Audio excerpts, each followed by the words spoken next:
Hi everyone, welcome to TCB.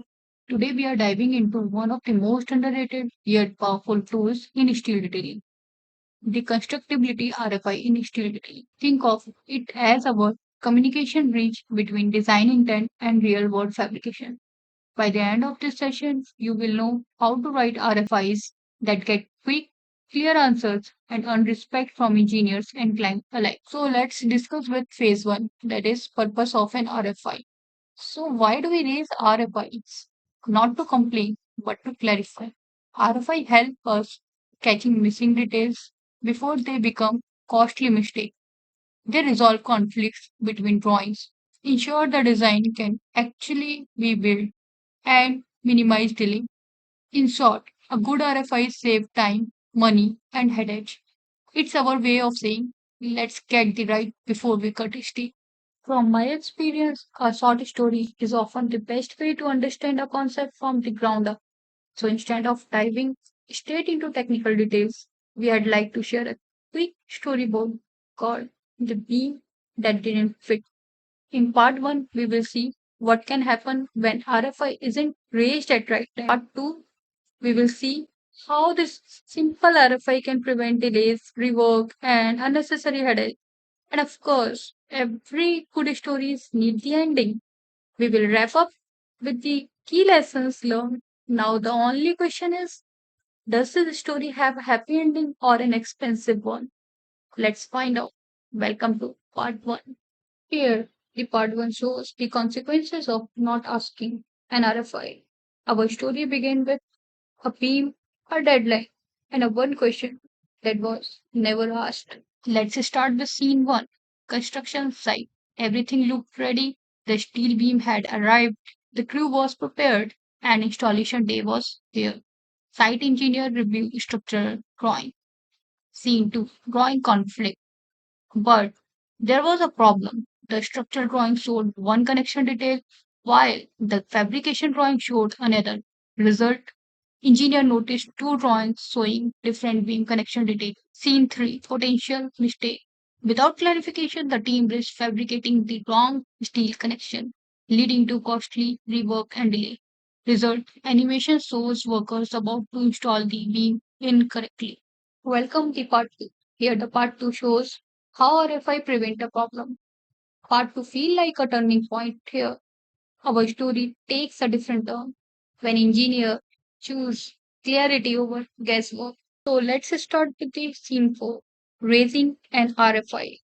Instead of guessing, the engineer raised an RFI to clarify the discrepancies. Engineer sent an RFI to the design team on screen text. RFI has 0 to 7. Clarification required. Beam connection detail. Scene 5.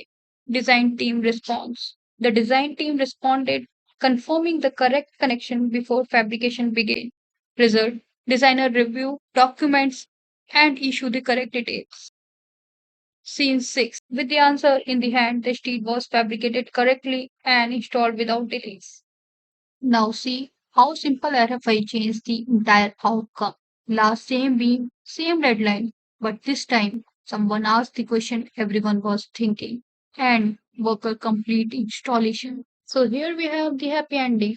And just like that, the beam fit, the schedule stayed on track, and nobody had to explain a costly mistake. So what's the lesson from our story? That's why we raise RFI, not to a complaint, but to clarify. A good RFI catches issue before they become expensive mistakes. It's our way of saying RFI clarified today, build right tomorrow. Next slide is phase 2. Key elements of a professional RFI. Now, what make an RFI professional?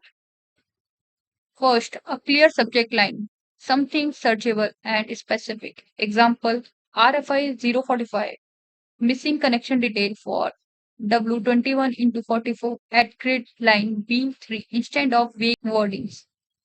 Then reference document. Reference your drawing and revision. Always cite drawing number, revision, grid lines, elevation, or part ID. Attach markup drawing or screenshot for clarity. Single clear question. Keep your question focused. One issue per RFI. That is, focus on One issue per RFI to avoid confusion and delay. Attach evidence. Always attach evidence like markup drawings. Include annotated drawing, photos, or VIM screenshot to support your query. By continuing the phase 2, we have the another key element, proposed solution. Don't just ask proposed solution. Suggest one to two practical solution. Example, alternative connection details to speed up resolution. State impact. Finally, explain the impact. Explain how the issue affects fabrication, schedule, or cost. This helps reviewer prioritize. Set deadline. Set a response deadline. Request a response date and provide a single point of contact for follow up. Maintain version control. This is structure so you are proactive, not reactive. Record RFI number, date, and response for traceability and future reference. Let's discuss phase 3, example RFI format. Here we will discuss how it look in practice. Notice how the RFI start with the precise subject. Example, subject line could be RFI number 045. Missing connection detail for section W21 into 44 at grid number B3. Background. Reference drawing number S102. Revision B. Detail 7. Connection detail missing. Question. It gave context. Ask one clear question. Example. Please confirm connection type for W21 into 44 section at grid number B3. Evidence. Attach markup drawing highlighting missing detail. Propose solution. Offer two solutions. Solution A. Use standard bolted share connection. Solution B. Use welded plate connection. Impact. Mention the impact just like a 3-day fabrication delay.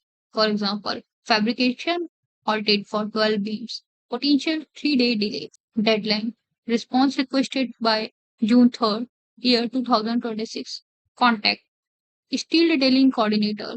Mention email or phone. This format make it easy for the engineer to respond quickly and confidently. Phase 4. Common mistakes to avoid. Let's talk about what's not to do. Avoid vague RFIs with multiple questions. They confuse reviewer. No evidence attached. Never skip attachment. Visually speak louder than words. Ignoring impact. Don't ignore project impact. It helps prioritize your request. Unprofessional tone. Keep your tone professional. We should avoid formal or blaming oriented language. Remember, RFI are collaboration tool, not complaint letter. To wrap up, here are your golden rules. Be clear and specific. Attach supporting document. Suggest practical solution. Track response and approval. When you follow these, your RFI become a mark of professionalism and your project runs smoother. In steel detailing, clarity isn't just nice to have, it's essential for constructability. Thank you for watching this video that conclude our constructability RFI in steel detailing box. Does anyone have any questions? Please park those in comment section. You can also find more resources on our YouTube channel at the rate TCB. Thank you once again. Have a nice day.